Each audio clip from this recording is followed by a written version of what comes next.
Hello, friends. Mike Shaner, the Sedition Papers podcast. I appreciate you guys taking the time to join me today. So, what I'm going to talk about, well, quite a few things, I guess. Well, not really quite a few things, just really maybe one or two things. The one thing that's really cool that's been going on is I haven't put together a lot of I haven't put on a lot of shows lately. Man, it's been a hell of a year though, to be honest.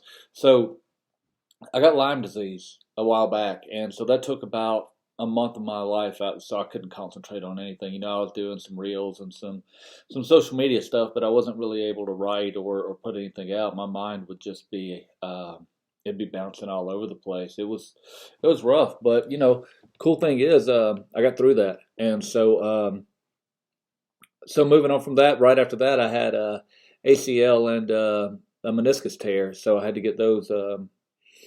Repaired. So I've been under the weather for a few weeks, and so I've been really down and out. Starting to feel like an old man. Fuck, But anyway, during that time, I've been able to put together some pretty cool things. So starting a new podcast with Ben Johnson, and we'll be calling that No Treason, and that one's going to be a lot more professional than this one. This is just me and the computer here and out in the pasture and all that. So that one's going to be more regularly scheduled and more focused. So I'm really excited about that. Don't have all the details rolled out. Hoping to start marketing it this week and maybe get the first episode up in the next couple of weeks. But I'll let you guys know on that. The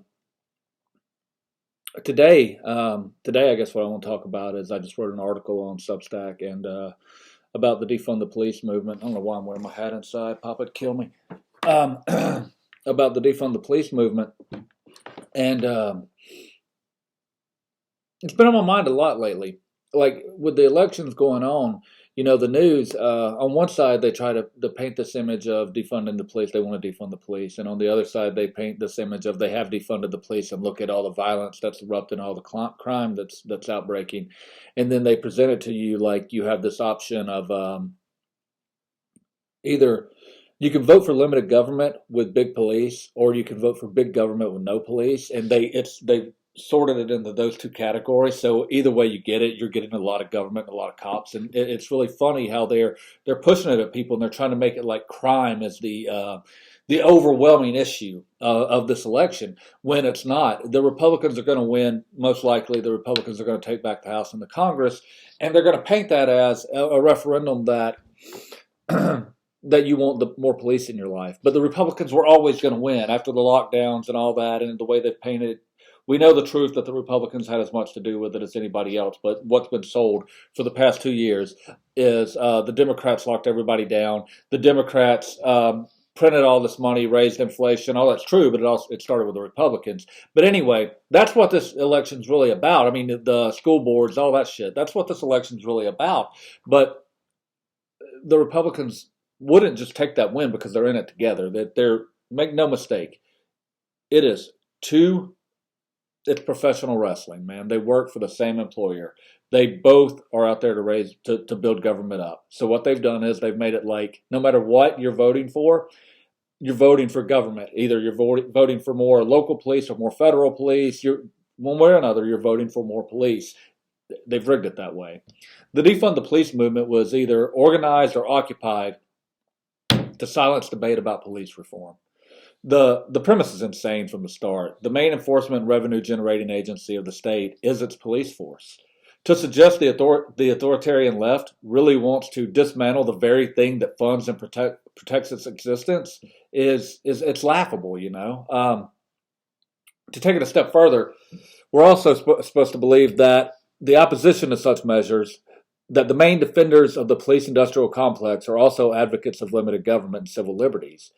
If it reads like a major plot hole in a big budget action script, that's what it is, I mean, it's a script and it's a big plot hole for anybody that pays attention. The goal is to paint a picture of a lawless society filled with violent chaos and disorder birthed by a refusal to support a state monopoly on violence. And how they paint that picture is pretty brilliant, though. It gives the illusion of choice where no choice actually exists. support the leftist picture of mass mandates, forced vaccinations, lockdown, anti-speech, anti-gun, pro-regulation with no one to enforce it, or support the opposite, but with a violent police force that exists to enforce all of those things. It's heads I win, tails you lose. It's the discussion should be, what is the role of police in our communities and how should they be funded? Big government extremists love to scare you that we would have no roads or fire protection or ability to defend ourselves if they didn't steal from us. It's a ludicrous notion with no basis in reality. I've dispelled the roads myth in irrefutable ways. I've written and talked a lot on how roads came into existence and how they would be funded. You can find those articles elsewhere. I'll go off on a tangent. But anyway, most rural areas have purely volunteer fire departments. I currently, and have most of my life, lived in an area served by volunteer firefighters. There's no reason community policing couldn't exist in the same way, or countless other ways.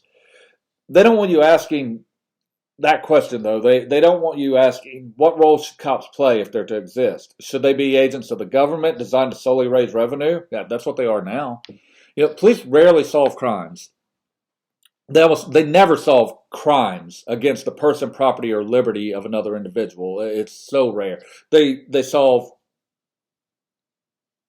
crimes against the state, like income tax evasion, things like that. Those crimes, they get solved, but crimes against the person, property, or liberty of the individual, very rarely, almost never.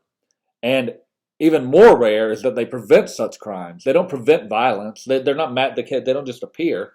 So, and according to a Pew Research poll, less than 40% of rapes, less than 30% of robberies, and less than 13% of burglaries reported to the police in the United States are solved. That's of the ones reported. That same research poll, less than half of those crimes get reported. So they report. Imagine if all 100% were. Anyway, less than 50% get reported, and then of those that are reported, less than 13% of burglaries are solved. 30% of robberies, 40% of rapes. That's astronomically stupid. So practically none are prevented. So what exactly is it we're funding? What are we afraid might happen if we stop funding it? What are they doing, and what are we afraid of if we don't let them do it anymore? Some politicians will claim that they've defunded the police in major cities, from New York to Austin. Tucker Carlson, who's right on so many things. Man, he's right on a lot of things, but he's definitely a shill because he's not stupid. He's there. He's part of that police industrial complex because he'll gladly accept that deception that the police have been defunded as truth when he touts a fictitious rise in crime rates, and there's really no rise in crime rates either. What really happens is some municipalities have lowered the percent increase in budgets. It's hardly a decrease in funding, while violent, which is true crime rates, have remained largely stagnant or even decreased.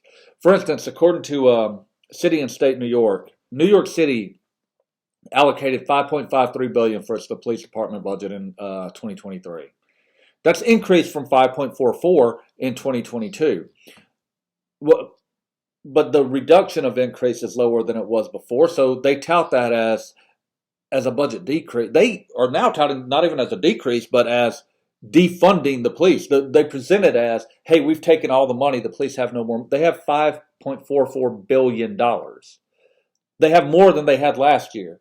In no way, in any human rational mind, can anybody say police have been defunded, and it's that in all the major cities where they say the police they haven't defunded the police. No police have they taken all revenue away from, and really none of them have they even lowered the budget, and they're all budget increases. It's just they lowered the rate of growth. That's insane. It's like if your son was 5'6" this year and 5'5" last year and 5'3" the year before, you would say he didn't grow, he shrunk this year. That's the same sort of math that they're using, and these are the same fuckers who like to go out and bitch about Common Core, about mathematics. It's insane. The deception, the shell games that they play, it's insane. No police have been defunded. They have New York City has a $5.5 billion police force. Little municipalities, mid-major cities have I'm talking tens to hundreds of millions of dollar police forces. Nobody's defunding the cops. crime rates aren't going down. Crime rates aren't going. Crime rates are what they are.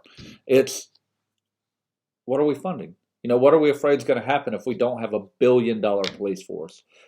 There's a small city in Alabama called Alabaster, Alabama, and I hate this municipality. The people are great, but the government there is one of the worst, and it's one of the most totalitarian, corrupt places in the world. It's got it's a suburb. It's not a major city. It's just a suburb. It's a nice little community, right? And their police budget is something like $60 million. Just a small town anywhere in Alabama, $60 million police budget. Is that rational? At what? According to that article in City and State that I quoted earlier. Oh, well, I'll get to that on another one. According to that article, 40% of government budgets in the United States, but 40% average is what goes to the police department. The other 60% goes to the other bullshit. 40%. 40% of all municipal budgets go to funding the police department. That's outrageous. That's not something that we should be upset with. I mean, that's not something we should tolerate. We definitely shouldn't just be like, oh my God, you're wanting to not have a you want to have a $30 million police department? Come on, get fucking real. But people don't know. They hear defund the police and they think, well, okay, well, we can't have that. We've got to have police. We don't, but whatever. Municipalities have hundreds to millions to multi-billion-dollar police budgets and don't actually prevent crime or protect citizens. And the duopoly has coalesced to present an image that defunding the police will lead to chaos and disorder and hopes you'll blindly back the blue. The true questions are, do we need billion-dollar municipal enforcement wings of the state?